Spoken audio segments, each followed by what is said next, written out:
जिसकी आप सुनो जो आपकी सुने। कई बार हमें लगता है कि ये सिर्फ समय है जो चलता जाएगा, लोग बदलते जाएंगे और याद उसी को रखा जाएगा जिसकी टीम को याद रखा जाएगा। कई बार आपको नहीं पता किसकी वजह से आप चल रहे हो, सो वो टीम ही होती है। तो मैंने सबकी सुनी और सबने मेरी सुनी और आज हमने ये एग्जीक्यूट करा प्रोडक्ट जो आपके सामने है।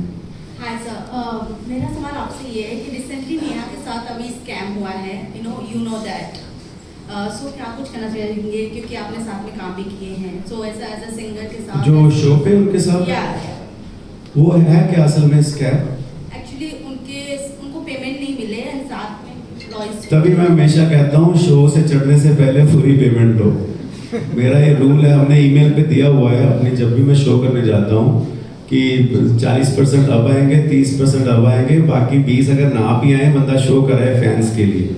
बट हाँ, अगर किसी के साथ ऐसा हुआ है, Neha she is great artist और आई थिंक नेहा ने बहुत इंडियन म्यूजिक को कंट्रीब्यूट करा है और ये प्रमोटर्स को वो पता होना चाहिए कि अगर आप इस लेवल के आर्टिस्ट को बुला रहे हो तो रिक्वायरमेंट्स तो पूरी करनी ज़रूरी है। सो आई थिंक आगे किसी के साथ ना हो, so I request all the promoters कि ये मत करना। मेरे साथ तो कर नहीं सकते क्योंकि मेरा पेमेंट प्लान अलग है। जिसके साथ कर रहे हो मत करो, ये जस्ट आपको फिर उस आर्टिस्ट की ज़रूरत पड़ेगी उसी शो पे। हेलो गुरु।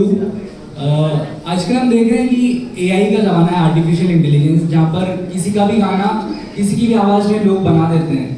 तो मैं आपसे पूछना चाहता हूँ कि वो किस हद तक आगे म्यूजिक इंडस्ट्री में अफेक्ट करेगा या फिर बेनिफिशियल भी हो सकता है, तो आपके इस पर क्या व्यूज़ है? आई थिंक अगर मतलब आप क्या कह रहे हैं, जो बना हुआ गाना वो कोई और गा दे या नया गाना कोई बना दे किसी की आवाज़ में, तो मैं स्ट्राइक मारूंगा उसके ऊपर, रोक दूंगा।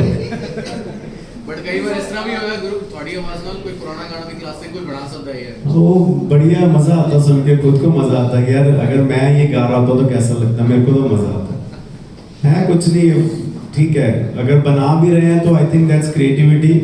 और अगर किसी और आर्टिस्ट का गाना मेरी आवाज़ में या मेरा गाना किसी और आर्टिस्ट की आवाज़ में सुन के किसी को मज़ा आ रहा है, गाना तो गाना ही है ना, मज़ा आना चाहिए, म्यूज़िक लोगों तक पहुंचना चाहिए, वो एआई के थ्रू पहुंचे या हम जैसे इंडिपेंडेंट एल्बम के थ्रू पहुंचे या किसी रेकॉर्ड लेवल के थ्रू पहुंचे, गाना पहुंचना चाहिए, मकसद ये है।